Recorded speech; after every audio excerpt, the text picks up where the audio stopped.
My name is Martha Greene. I'm in my late 30s, and for most of my adult life, I've worked behind the scenes, roles where outcomes matter more than recognition. I'm not the loudest voice in the room. I don't posture. I don't dramatize. I've learned to observe first, speak later, and act only when I'm sure.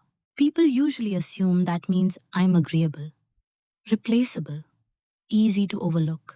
If you'd met me during the years the story takes place, you might have described me as dependable, quiet, maybe even a little invisible.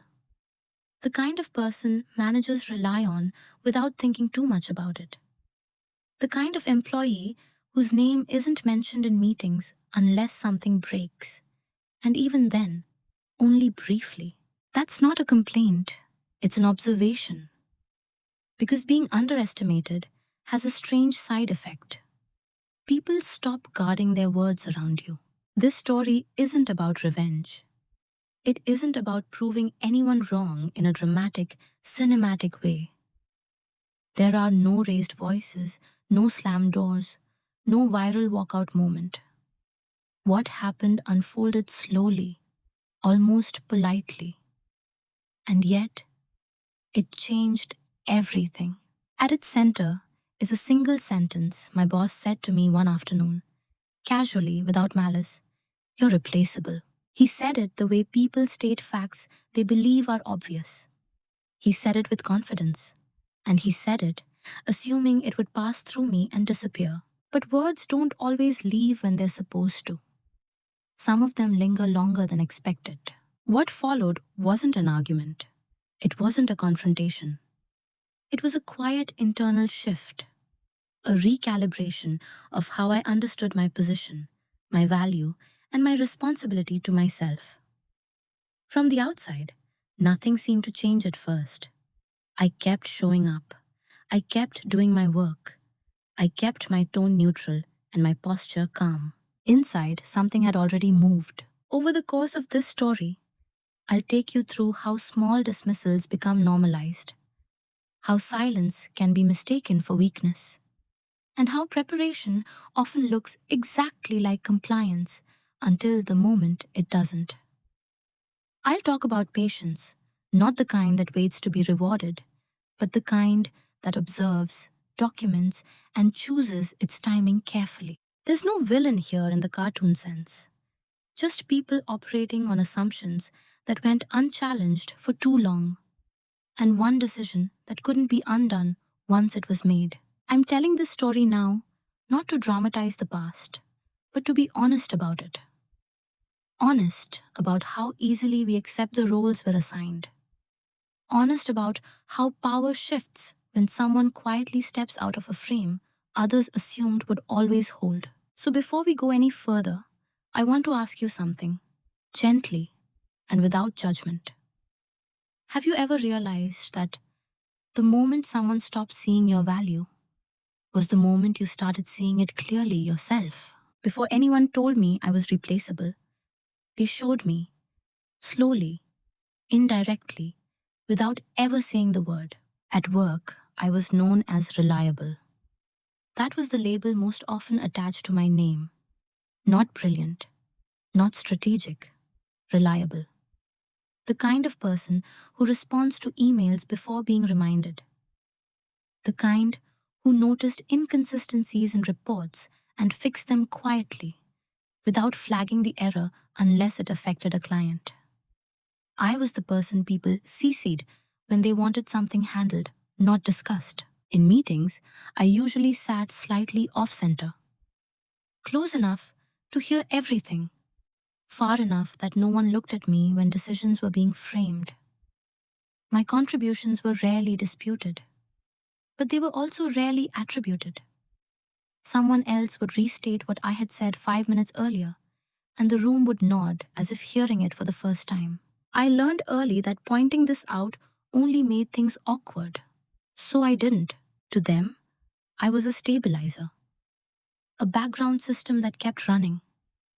They didn't think of me as someone with upward momentum or alternative options. I wasn't being groomed or tested. I was being used in the most neutral sense of the word, like infrastructure. And infrastructure, when it works, is invisible. My boss liked to describe our team as lean. What he meant was that everyone carried more than their title suggested. In my case, that meant I knew how to do parts of 3 roles, unofficially. When someone was out, their responsibilities slid toward me without discussion. When a process needed patching, I patched it. When a client relationship needed smoothing, I handled it quietly and moved on. No one asked if I wanted more. No one asked if I wanted less. That silence created an illusion that I was content exactly where I was. And maybe, at one point, I was. There's a comfort in being needed without being scrutinized. You're spared ambition politics. You're spared rivalry. You're spared the constant performance of importance. But there's a cost. When you're seen as steady rather than significant, people stop imagining your absence. They talk about growth and restructuring as if you're a fixed object in the room, like a wall that will always be there, holding things up. I noticed how conversations shifted when I entered late. Not paused, shifted, as if my presence didn't require recalibration. I noticed how my calendar was filled with tasks, but not with invitations. I noticed how praise was delivered privately, almost apologetically, while criticism, when it came, was casual and public. None of this was dramatic enough to protest. That's how it survives. I told myself I was being professional, mature, above ego. I told myself that visibility wasn't the same as value, and I believed that, mostly because it was easier than asking what my value actually was in their eyes. The truth is, I made it easy for them not to look too closely at me. I didn't demand context. I didn't insist on credit. I didn't remind anyone how much institutional knowledge I carried, how many decisions quietly passed through my hands before becoming final. I thought consistency would eventually speak for itself. But consistency, without boundaries, gets reclassified. It becomes an expectation. By the time the story truly began, they had already decided who I was to them. Not consciously, not maliciously, but decisively. I was the person who would absorb pressure without redirecting it. The person who would stay late without mentioning it. The person who would adapt. In other words, I was useful. And usefulness, when mistaken for identity, can erase the rest of you. I didn't resent them for it. Not yet. At that stage, I was still operating under the assumption that being indispensable and being valued were the same thing. I hadn't yet learned how often one replaces the other. What I didn't realize then was that they weren't just underestimating me. They were finalizing a story about me, one I had never agreed to tell. The first moment didn't arrive with weight. That's why it stayed. It happened on an ordinary Tuesday, the kind that blurs into every other workday if you don't mark it. We were in a small conference room with glass walls that never quite muffled sound. A routine project review. No tension, no raised voices, just updates moving around the table in a predictable rhythm. When it was my turn, I outlined a risk I'd noticed in one of our client deliverables. It wasn't urgent yet, but it would be. I explained the pattern calmly, offered a workaround, and flagged the timeline. I'd done this many times before. My boss listened, nodded once, then moved on. A few minutes later, someone else, less familiar with the project, repeated my concern almost word for word. This time, my boss leaned forward. "That's a good catch," he said. "We should definitely keep an eye on that." No one looked at me. No one corrected the record. The meeting continued. I felt something tighten briefly, then release. A small internal adjustment. I told myself it didn't matter. That credit wasn't the point. The outcome was what counted. That was the first cut. It didn't bleed. It didn't interrupt anything. It simply introduced the idea that my voice was interchangeable with anyone else's, as long as the information landed. Later that week, my boss forwarded an email chain where a senior leader praised how smoothly a complex transition had gone. I had designed the transition plan, documented every step, and personally trained 2 departments on it. The forwarded message had one line from him at the top: team effort, no names, no context. Again, I told myself it was fine. Leaders are busy. Praise is shared. Ego has no place here. But my body remembered before my mind did. I started noticing how often my contributions were absorbed into the process. How often my work was referenced without reference to me.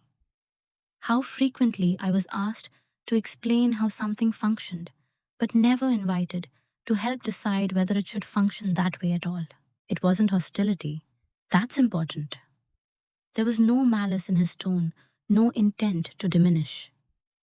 That's what made it easy for everyone else to ignore, and for me to question my own reaction. When I mentioned one of these moments to a colleague in passing, she shrugged lightly. "That's just how he is," she said. "You know he appreciates you." Appreciation, I was learning, can be entirely internal. The smallest cut came the day my boss said, half jokingly, "You're the glue here.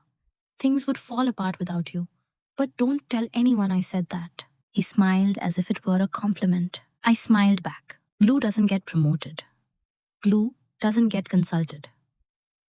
Glue gets used quietly and replaced when it dries out. I didn't have that language yet. I only felt the faint discomfort of being defined in a way that left no room to move. What struck me most wasn't the words themselves, but how easily they were said. How casually my role was summarized without my input. How confidently my value was framed as functional rather than directional. I began replaying moments in my head, not obsessively, just attentively. I noticed patterns I'd once dismissed as coincidence. How decisions happened in rooms I wasn't invited into. How outcomes I'd influenced were announced as if they'd emerged fully formed.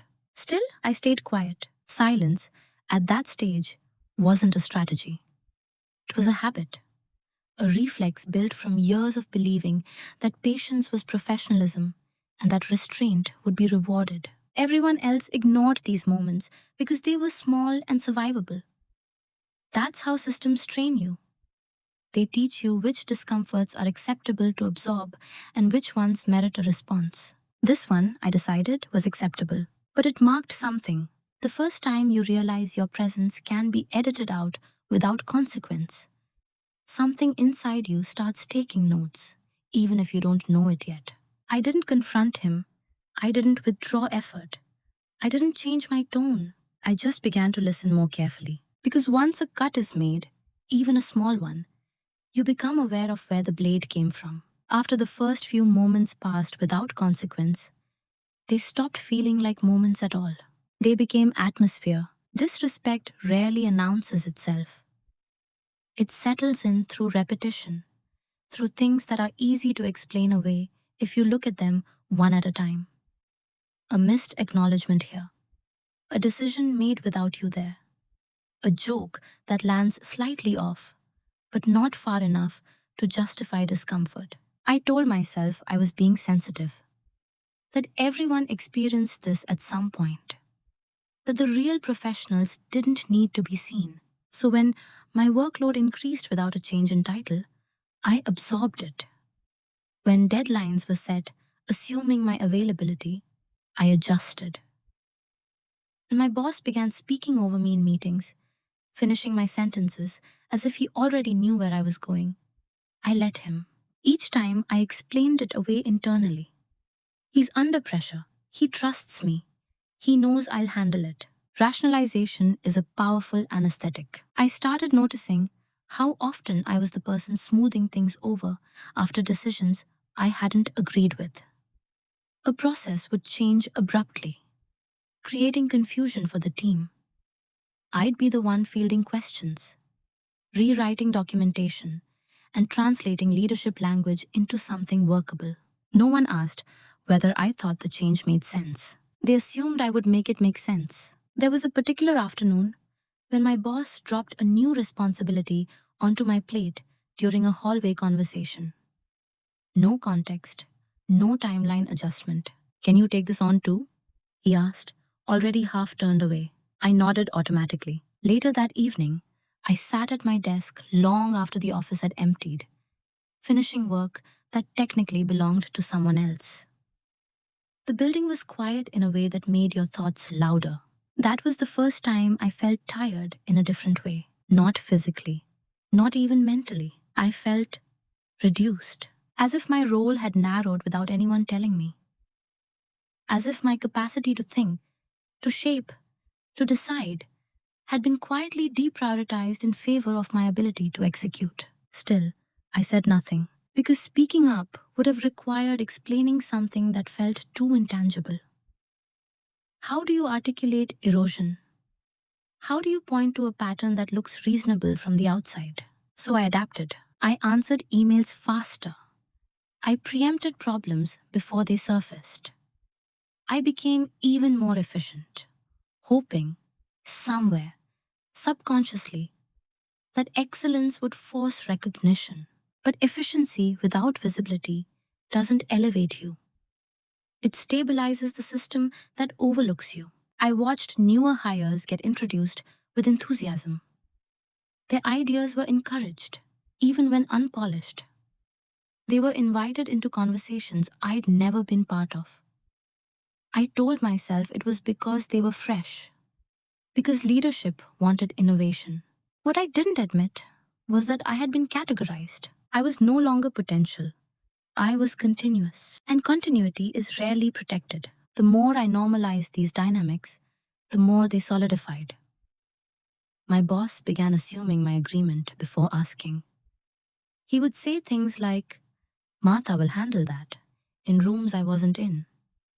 I'd find out afterward, through calendar invites and forwarded threads. When I gently pushed back once, just once, asking for context on a decision that directly affected my workload, he looked surprised, not angry, confused, as if the question itself had broken an unspoken contract. Is that an issue?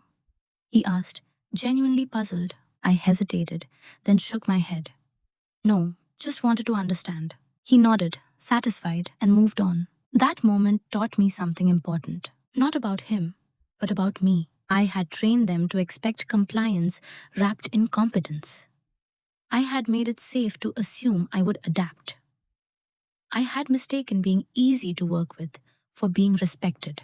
And now, undoing that impression would require more than a conversation. So I went quiet again. But this time, the silence felt different, heavier, more deliberate, less like avoidance and more like assessment. I began to pay attention, not just to what was said, but to what was never asked of me, to the decisions I was excluded from, the way my name functioned more like a verb than a voice. Give it to Martha. Ask Martha. Let Martha handle it. Handle, fix, cover, adjust, never decide. By normalizing the disrespect, I had helped make it invisible. And once something becomes invisible, it stops being questioned. I wasn't angry yet. I was something quieter than that. I was awake. It took time for me to understand that I wasn't being overlooked anymore. I was being managed. Not in the formal sense. No performance plans, no explicit boundaries, but in a subtler way. A role had been assigned to me, one that worked very well for everyone else. And like most roles that benefit the system, it came with expectations I was never asked to agree to. I was the stabilizer, the translator, the buffer. When leadership made decisions that landed awkwardly, I absorbed the impact. When priorities shifted without warning, I reorganized the fallout. When tensions rose between departments, I softened them with careful language and extra work. People trusted me because I made things easier. And in doing so, I made myself smaller. I began to see how predictably I was used. In meetings, my input was welcomed only after conclusions had already formed. When someone needed validation, not perspective. My presence was functional, not influential. I wasn't expected to challenge. I wasn't expected to lead. I was expected to comply gracefully. What struck me most was how unconscious it all was. No one sat down and decided this. It emerged because I never disrupted it, because I never signaled that I wanted more than what was given. The role suited my temperament, at least on the surface. I value calm. I dislike unnecessary conflict. I believe in doing work well, even when no one is watching. But somewhere along the way, those traits had been mistaken for consent. There was a moment, small but clarifying, when a junior colleague asked me for advice about how to get noticed. She spoke about visibility, about advocating for herself, about positioning. She paused, then said, "You don't really do that though. You just handle things." She didn't mean it unkindly. She admired me. I could hear it in her tone. But the way she said it, "You just handle things," landed like a summary of how I was seen, not as someone shaping outcomes, as someone ensuring outcomes survive. That night, I wrote in my notebook, not plans, not complaints, just observations, patterns, names, timelines. Who was consulted? Who decided? Who executed? I didn't know why I was doing it yet. Only that something about seeing it on paper made it harder to ignore. The more I observed, the clearer the role became. I was expected to be loyal, but not ambitious, capable, but not assertive, essential, but not central. That combination creates a very specific kind of invisibility, one that feels like trust until the moment it doesn't. My boss reinforced this role without realizing it.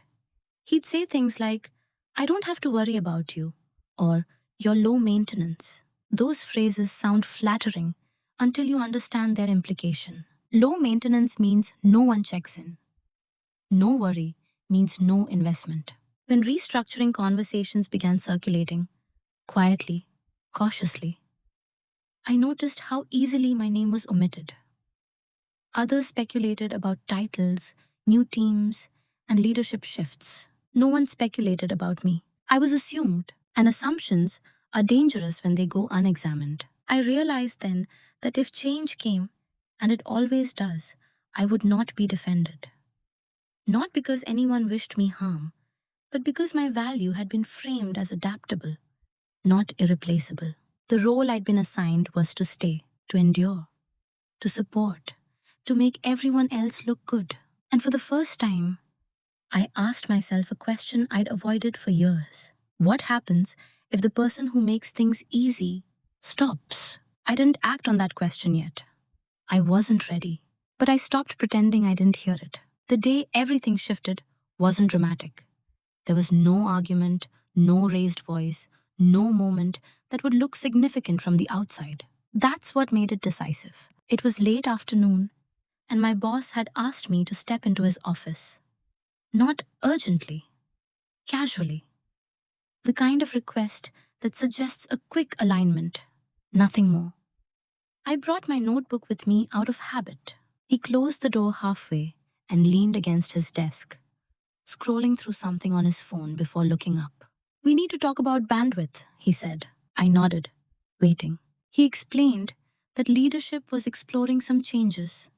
Nothing final, just options, efficiency, scalability.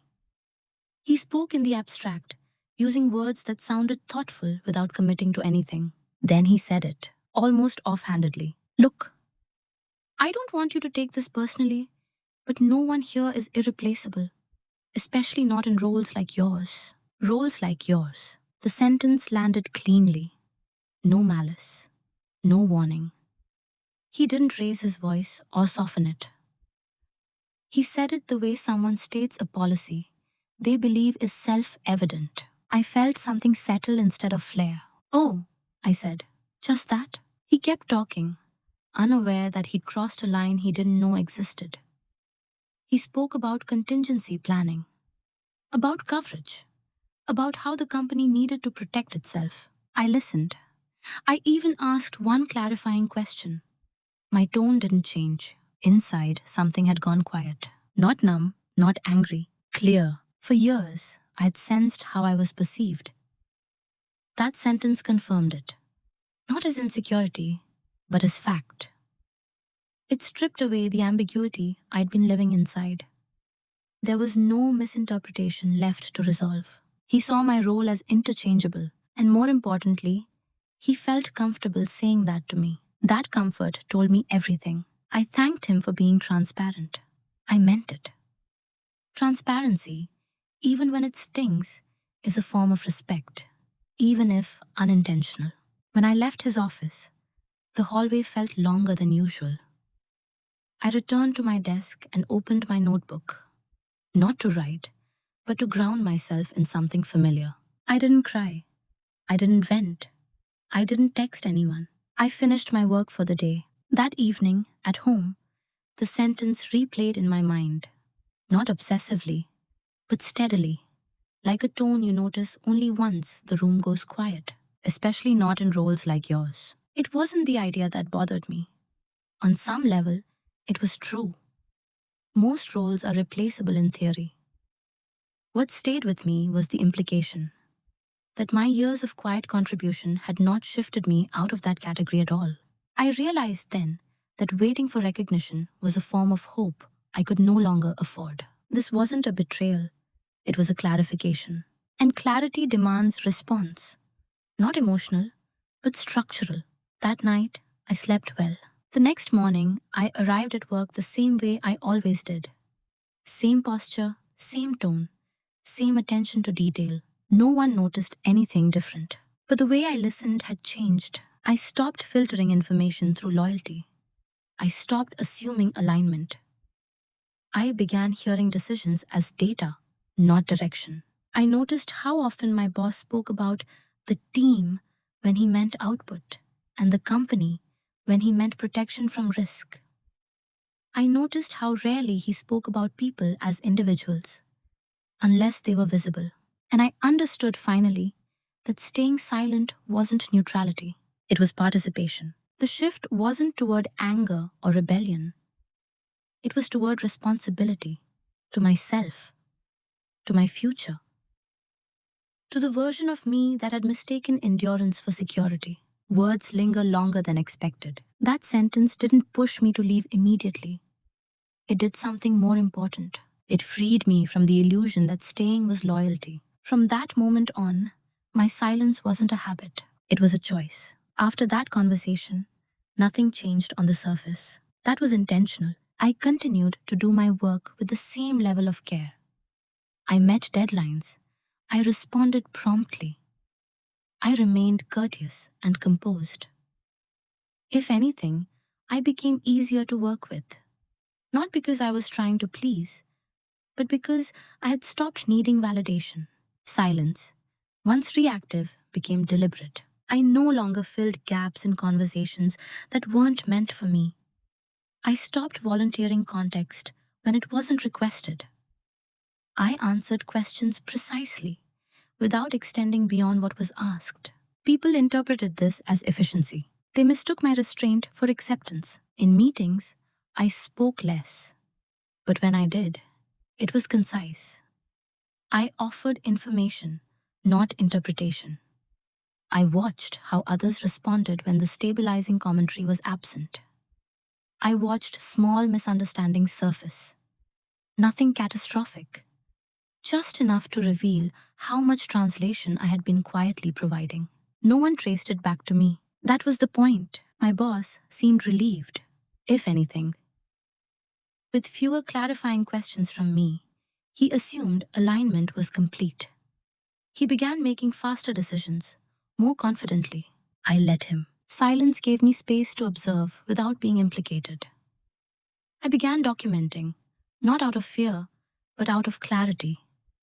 Processes I had built, exceptions I had handled, decisions that relied on my institutional memory, not to hoard power, to understand it. I noticed how often people deferred to how Martha usually does it, without actually knowing how I did it. I noticed how my absence from certain conversations led to delays that were attributed to growing pains or process issues. No one considered that a person had been smoothing those edges before. I stopped correcting misattributions. That wasn't passive aggressive, it was accurate. I had not been asked. At first, it felt uncomfortable.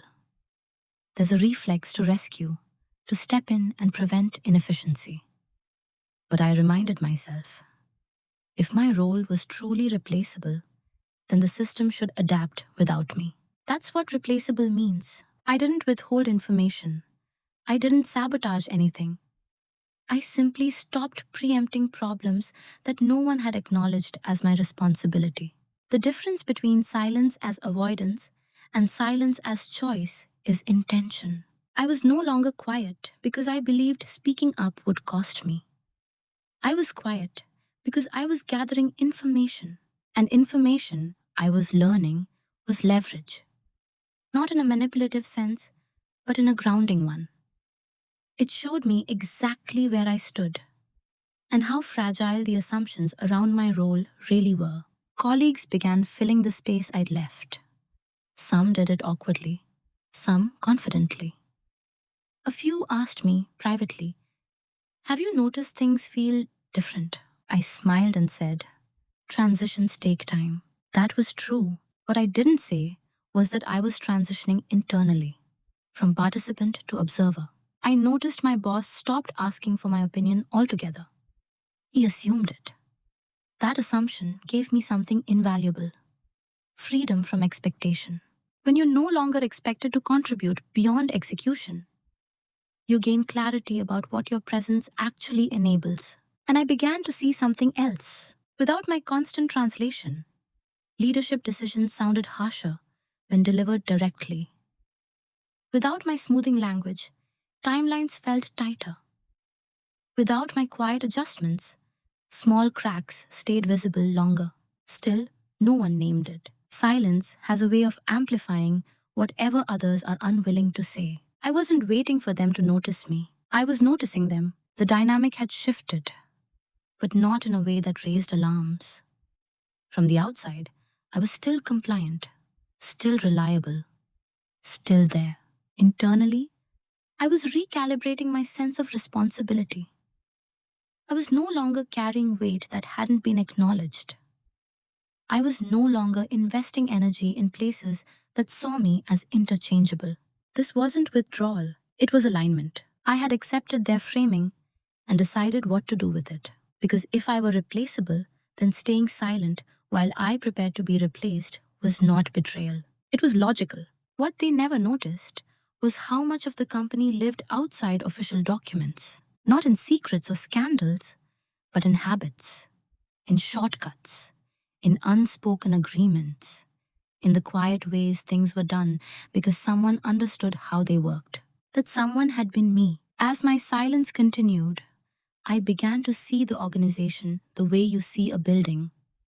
After you stop maintaining it, not collapsing, but revealing stress points, dependencies, assumptions stacked on assumptions. And I began preparing, not emotionally, but methodically. I started by mapping everything I touched in a given week, not tasks, systems, where information originated, where it stalled, who relied on whom, which processes existed only because I had stitched them together over time.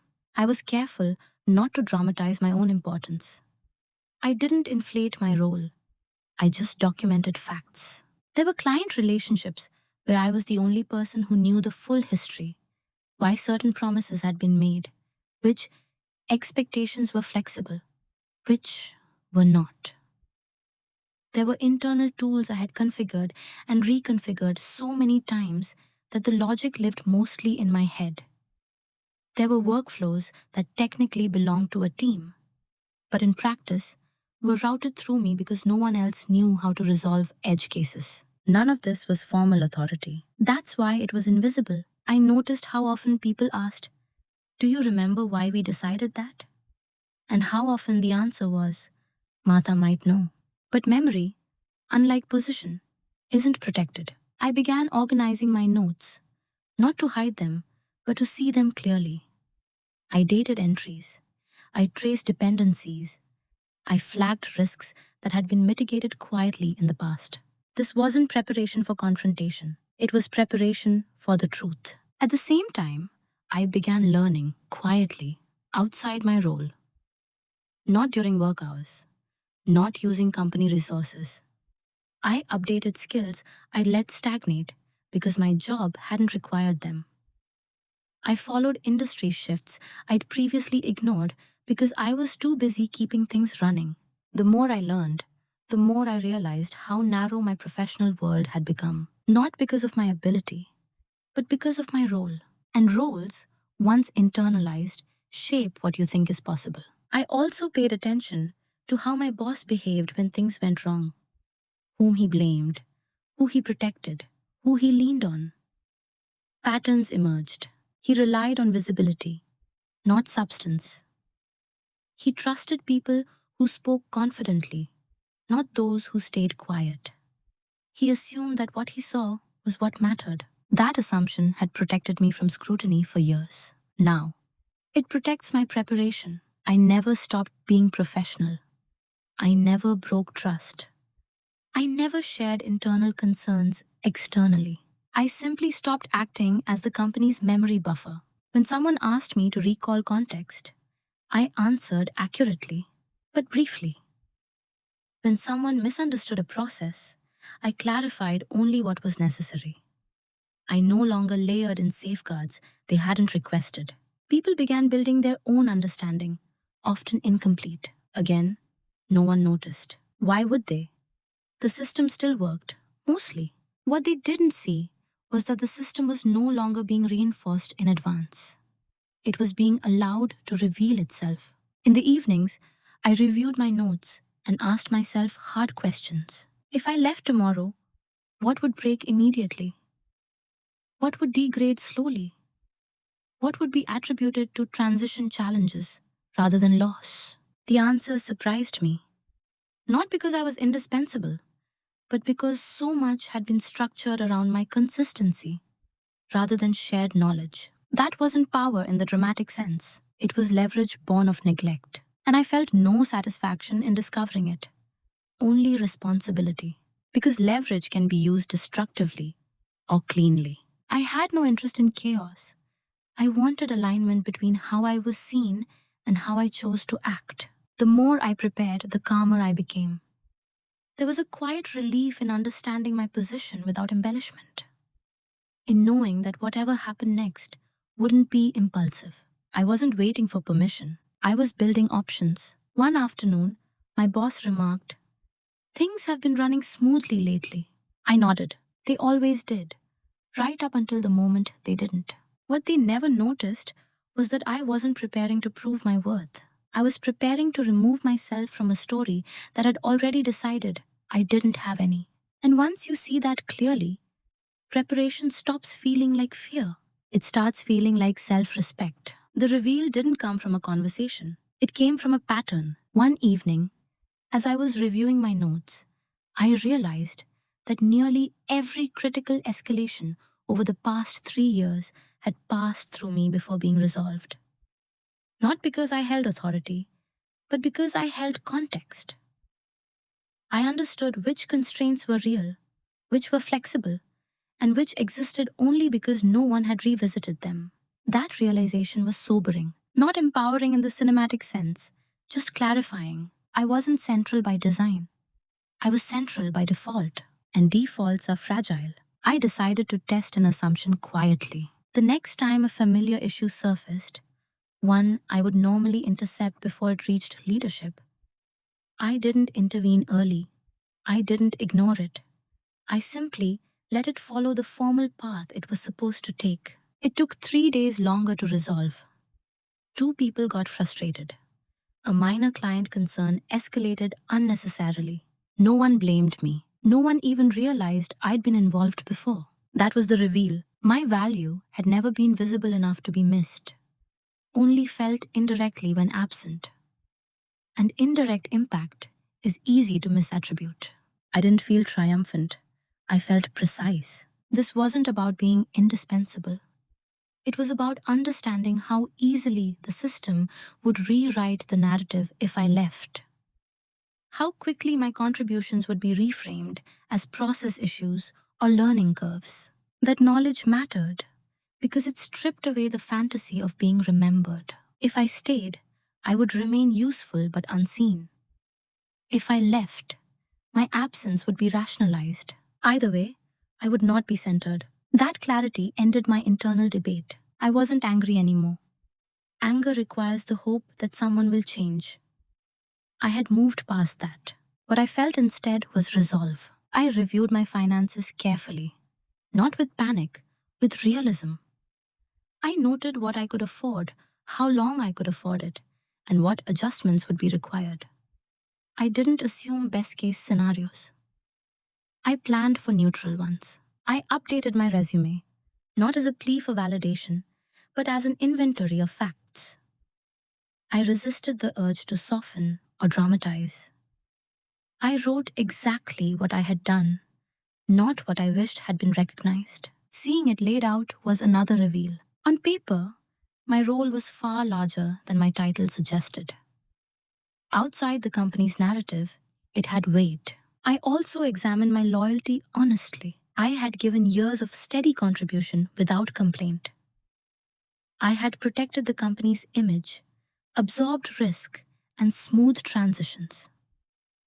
I had done that willingly, but loyalty, I realized, is not an infinite resource. It's an agreement, and the agreement had changed without my consent. The most private part of the reveal wasn't about leverage or preparation. It was about permission. I gave myself permission to stop waiting, not waiting for recognition, not waiting for fairness, not waiting for a different version of leadership. Waiting, I finally understood, was a decision, and it was no longer mine. I began exploring opportunities quietly, not desperately. Conversations, not applications. Listening more than selling. Asking questions about culture, not compensation. What surprised me was how often people responded to my calm certainty. I wasn't trying to impress. I was trying to understand whether there was alignment. And for the first time in years, I felt spacious. The job I held had shrunk my sense of time. Everything was urgent. Everything required an immediate response. Stepping outside that rhythm reminded me that urgency is often manufactured. I still showed up at work every day. I still did my job, but I no longer brought my whole self with me. I brought exactly what was required. The reveal was private because it had to be. No one needed to know what I'd seen. Not yet. Announcing clarity too early only invites interference. I didn't owe them a warning. They had already told me what they believed. I was replaceable. I accepted that fully and began acting accordingly. There's a moment, quiet, internal, when preparation stops being theoretical, when options become real. For me, that moment arrived on an unremarkable morning, standing in my kitchen, holding a mug I'd already forgotten to drink from. My calendar was full that day. Meetings stacked neatly, tasks color-coded. From the outside, it looked like commitment. Inside, it felt like closure. I had 3 options, and I knew them all clearly. The first was to stay and renegotiate my role, ask for recognition, advocate for influence, correct the narrative that had settled around me. It would require vulnerability, political capital, and the willingness to be seen as difficult by people who had grown comfortable with my compliance. The second was to stay and disengage further, do only what is required, protect my energy, let the role shrink to match how it was valued. This option promised safety, not dignity. The third option was to leave, not impulsively, not dramatically, cleanly. Each option had a cost. What mattered was which cost I was willing to pay. I considered the first option carefully. I imagined the conversation, me outlining my contributions, reframing my role, asking to be included. I imagined my boss's response, not defensive, not cruel, just constrained. Because the problem wasn't a misunderstanding, it was structured. I realized then that asking to be seen differently would require them to admit they had benefited from not seeing me at all. And systems rarely confess that voluntarily. The second option tempted me briefly. There's relief in lowering expectations in order to survive. I could have stayed for years like that, efficient, detached, quietly resentful. But resentment has a way of leaking. It would have changed me in ways I didn't want. So I turned to the third option. Leaving meant uncertainty. It meant stepping out of a system I understood intimately into one I didn't. It meant relinquishing control in exchange for alignment. But it also meant honesty. I asked myself a simple question. If nothing here ever changed, would I be proud of how I stayed? The answer was no. That was the decision point. Not when I chose to leave, but when I chose not to negotiate my worth with people who had already categorized it. I didn't make the decision emotionally. I made it structurally. I looked at timelines. I chose a window that minimized disruption. Not for them, but for me. I considered what knowledge needed to be documented, what transitions would be required, and what boundaries I would hold. I didn't plan a speech. I planned an exit. What surprised me most was the absence of fear. There was apprehension, yes, but it was clean, focused, not the anxious static I'd felt before. Fear had lived in the ambiguity. Clarity displaced it. In the days that followed, I moved with quiet intention. I closed loops. I documented processes more thoroughly than ever, not out of obligation, but out of integrity. I made sure my departure would not be framed as sabotage or negligence. Not because I owed them comfort, because I wanted no loose ends tying me back. I didn't tell anyone yet. Not colleagues, not my boss. This wasn't secrecy. It was containment. I needed the decision to settle fully inside me before it entered the room. One afternoon, my boss stopped by my desk and said, "I'm glad you're here. Things would be chaos without you." He smiled when he said it. I smiled back. For the first time, the statement didn't land as affirmation or dismissal. It landed as confirmation. I knew then that I was ready. The irreversible choice wasn't quitting. I chose myself without asking for permission. And once that choice is made, everything else becomes execution. Once the decision was made, I didn't rush. Urgency was no longer mine. I moved the way I always had. Quietly, deliberately, with attention to detail. But now, every action had direction. This phase wasn't about courage. It was about discipline. The first thing I did was separate emotion from logistics. I reviewed my contract, my benefits, and my notice period. I didn't skim. I read every line. I noted what was owed to me and what wasn't. I made sure there would be no ambiguity when the time came. I backed up personal files, removed private notes from shared spaces, and organized documentation in a way that reflected reality, not heroics. I didn't annotate my value. I simply ensured continuity where it was appropriate. At the same time, I finalized conversations outside the company. Not promises, understandings. A role that aligned with how I actually worked. A culture that valued context as much as confidence. Nothing was signed yet. I wasn't leaving for something. I was leaving for something. That distinction mattered. At work, I remained exactly as expected. I didn't disengage prematurely. I didn't withhold cooperation. I attended meetings, responded to requests, and maintained professionalism. Moving in silence isn't about deception. It's about avoiding unnecessary interference. I noticed how often people confuse transparency with oversharing. How quickly intentions become negotiated once they're exposed too early. I wasn't asking for counteroffers. I wasn't seeking reassurance. I wasn't inviting persuasion. So I said nothing. The days passed smoothly, too smoothly, without realizing it. People had grown dependent on the assumption that I would always be there. That assumption made them careless, not in action, but in attention. They didn't check in. They didn't ask questions. They didn't sense the shift. My boss, especially, seemed relaxed. With quarterly targets in view and no visible fires, he focused outward. Strategy, visibility, growth. I handled the present. One afternoon, I drafted my resignation letter, not as an act of rebellion, but as a record. Short, factual, gracious, no grievances, no explanations beyond what was necessary. I didn't save it on my work computer. I saved it at home. I also rehearsed the conversation, not to script it, but to understand my own tone. Calm, direct, unemotional.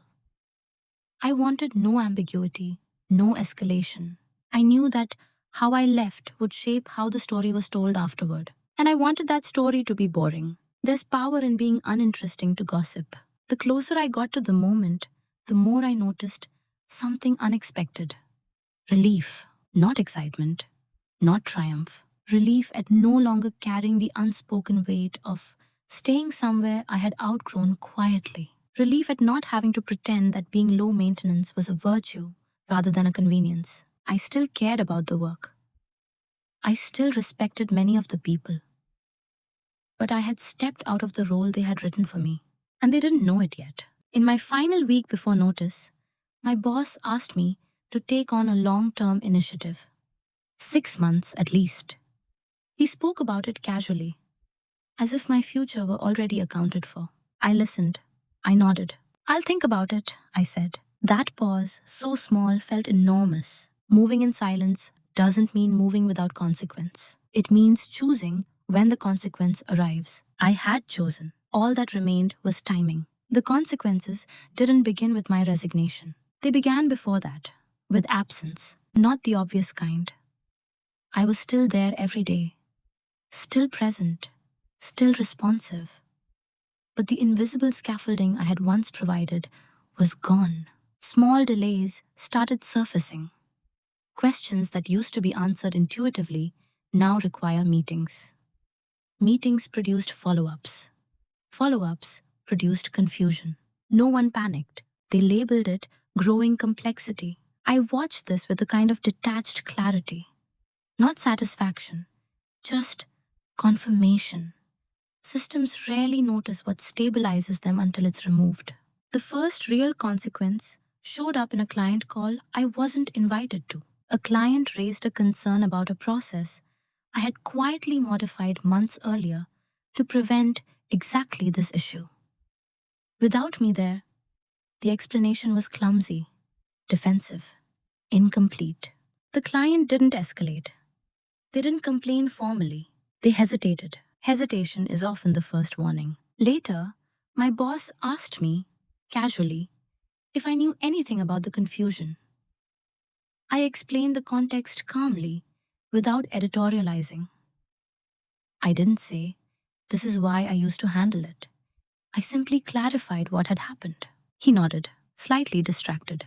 Let's circle back on that, he said. We didn't. Other moments followed. A report went out with an error I would normally catch. A cross-team handoff missed a step. A timeline slipped because an assumption went unchallenged. Each issue was minor, manageable, easily attributed to busyness. But together, they formed a pattern. Still, no one connected it to me. That's the thing about indirect value. It dissolves into noise when it's gone.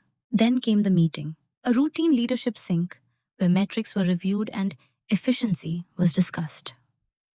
I wasn't a regular attendee, but I was asked to join that day to answer a few questions.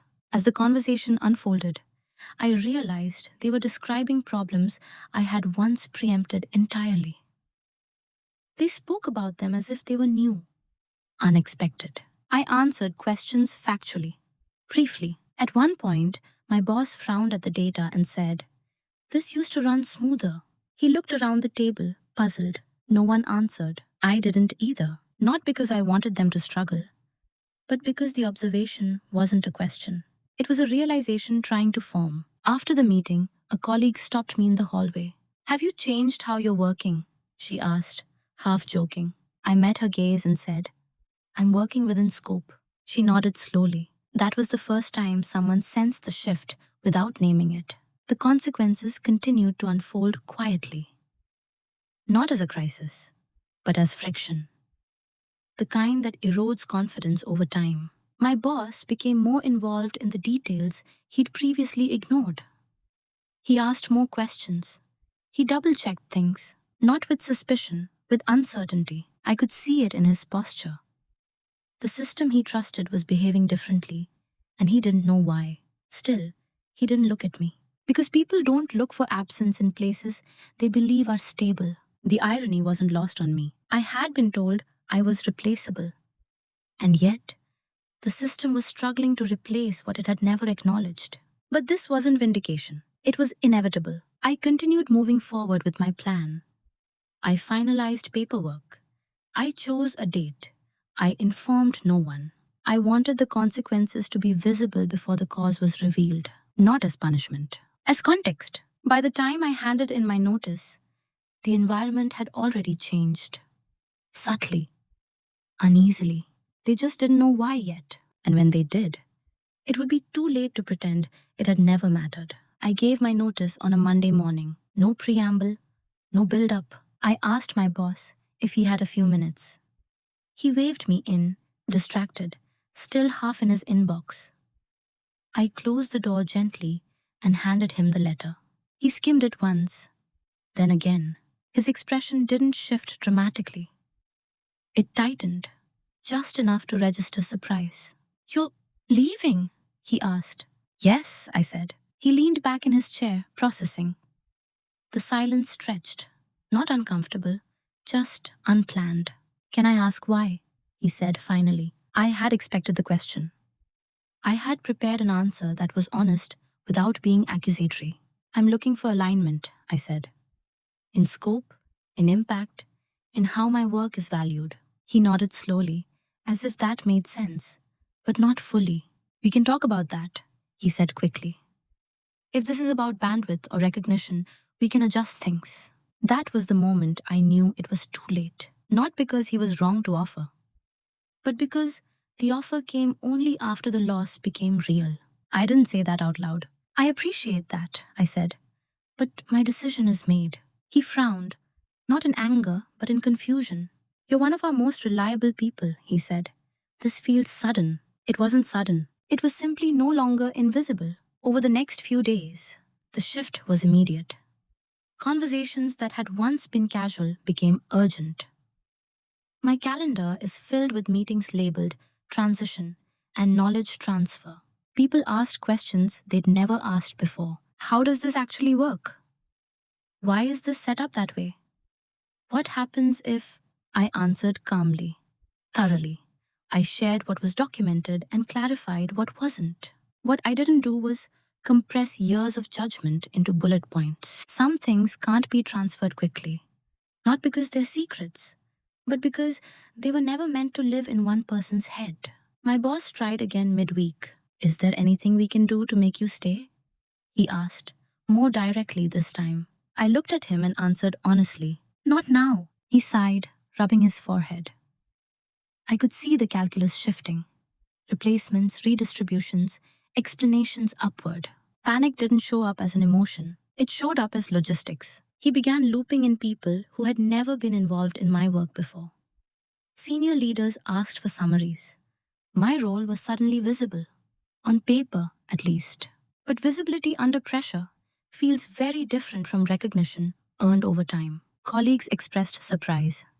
Some were supportive. A few were unsettled. I didn't realize how much you handled, one said quietly. I nodded. Neither of us said more. What struck me most was how quickly the narrative tried to adjust. It's just timing. She was ready for a change. We'll redistribute. All true and all incomplete. No one said we underestimated her, because that would require discomfort. By the final week, the atmosphere had changed. Not hostile, just strained.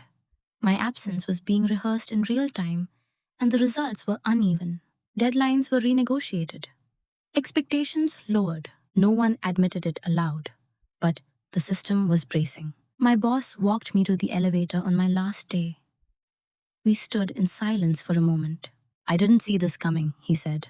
I know, I replied. That was the closest we came to the truth. Fixing things would have required noticing them earlier, listening differently, valuing contribution before loss. Now the best they could do was adapt. And adaptation, when forced, always costs more. The doors closed.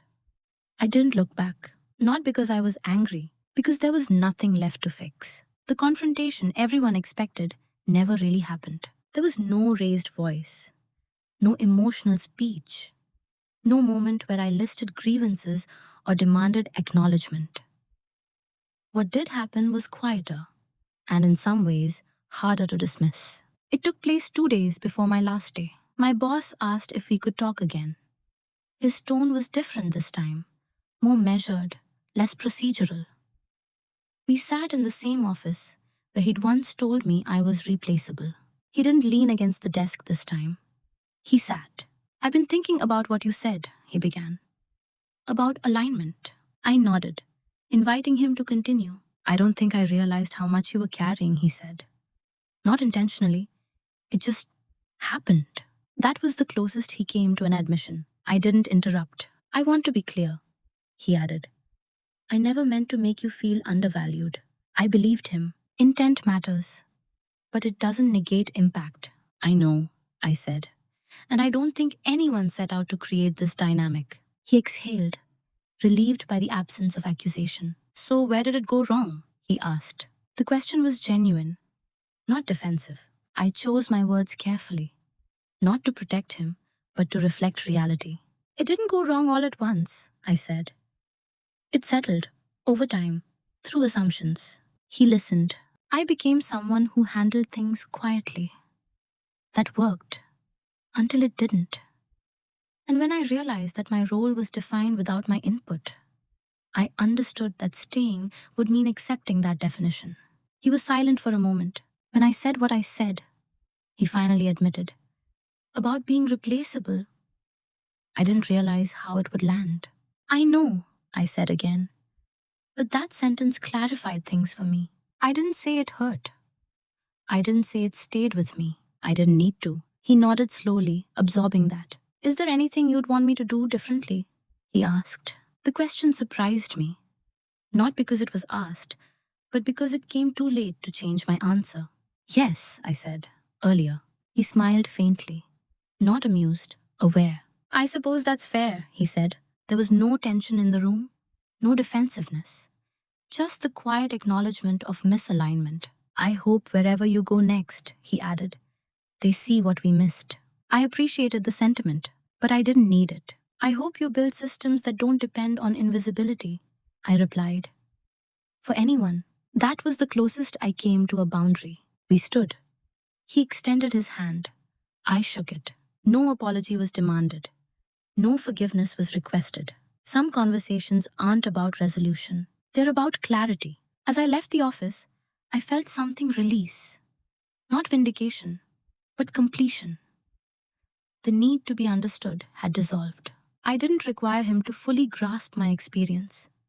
I only needed to stop carrying it with me. That's the quiet power of a confrontation without heat. It doesn't burn. It illuminates. Leaving that job didn't transform me overnight. There was no sudden reinvention, no dramatic before and after moment where everything snapped into focus. What changed was subtler and far more durable. I stopped confusing silence with humility. In my new role, I arrived without armor. I didn't over-explain, but I didn't shrink either. I asked questions early. I stated boundaries without apology. When something felt misaligned, I named it. Not emotionally, but clearly.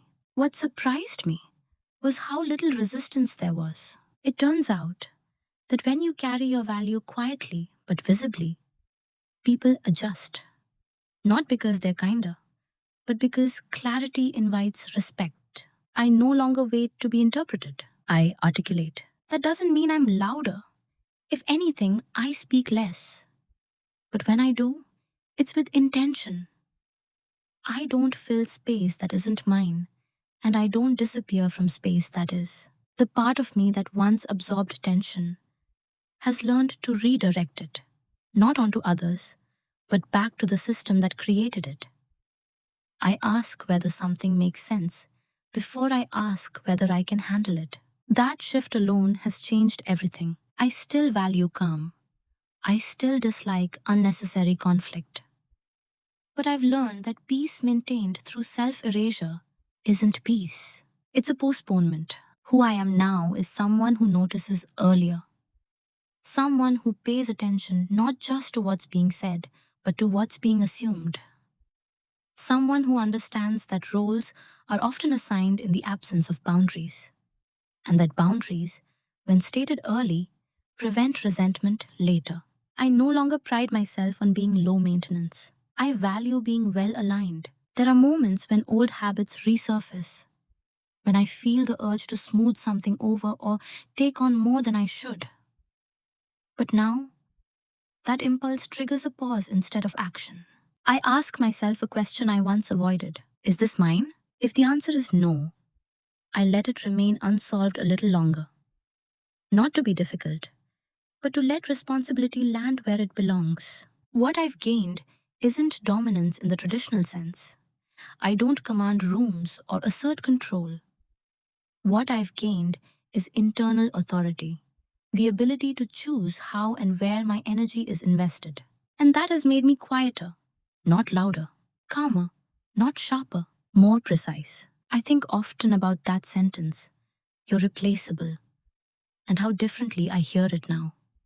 Not as a threat, not as an insult, as information. It told me where I stood, and that allowed me to decide where I wouldn't stay. I don't carry bitterness from that experience. Bitterness requires fixation. I carry discernment, and discernment has changed the way I move through every room I enter. I don't need to be seen by everyone. I only need to be seen accurately. There's a lesson people often want from stories like this. A neat moral, something sharp and declarative. Always speak up. Never stay too long. Know your worth. Those phrases sound right. They're just incomplete. What this experience taught me wasn't how to leave. It was how to listen to patterns instead of promises, to listen to how people describe you when they don't think you're negotiating, to listen to what your silence is being used for. Because silence is never empty. It either protects you or it trains others how to treat you. For a long time, mine did the latter. I don't regret the years I spent being reliable. They shaped my discipline, my patience, my ability to observe without reacting. Those qualities didn't disappear when I left. They followed me. What I regret, if anything, is not noticing sooner that I had confused endurance with integrity. Staying quiet can be a strength, but only when it's chosen. The moment silence becomes expected, it stops being neutral. When my boss told me I was replaceable, he didn't give me a wound. He gave me clarity. Words linger longer than expected. Not because they hurt, but because they reveal. That sentence revealed how my role was seen, how my contributions were framed, and how easily years of quiet labor can be collapsed into a single assumption. And once you see that clearly, you're responsible for what you do with it. Leaving wasn't about punishment or pride. It was about alignment between how I worked, how I was valued, and how I wanted to live. I didn't need an apology. I didn't need recognition after the fact. I needed honesty early enough to choose myself without resentment. If you take anything from this story, I hope it's this. Pay attention to the roles you're silently cast into. Notice whether your reliability is being respected or simply relied upon. And remember that being replaceable in someone else's system doesn't mean you are replaceable in your own life. You're allowed to step out of stories that don't make room for your full presence. Before we end, I want to leave you with a question, not to provoke, but to reflect. Have you ever stayed quiet long enough that people assumed you would always stay? And if so, what would it look like to choose differently now? If this story resonated with you, I'd love to hear your thoughts in the comments.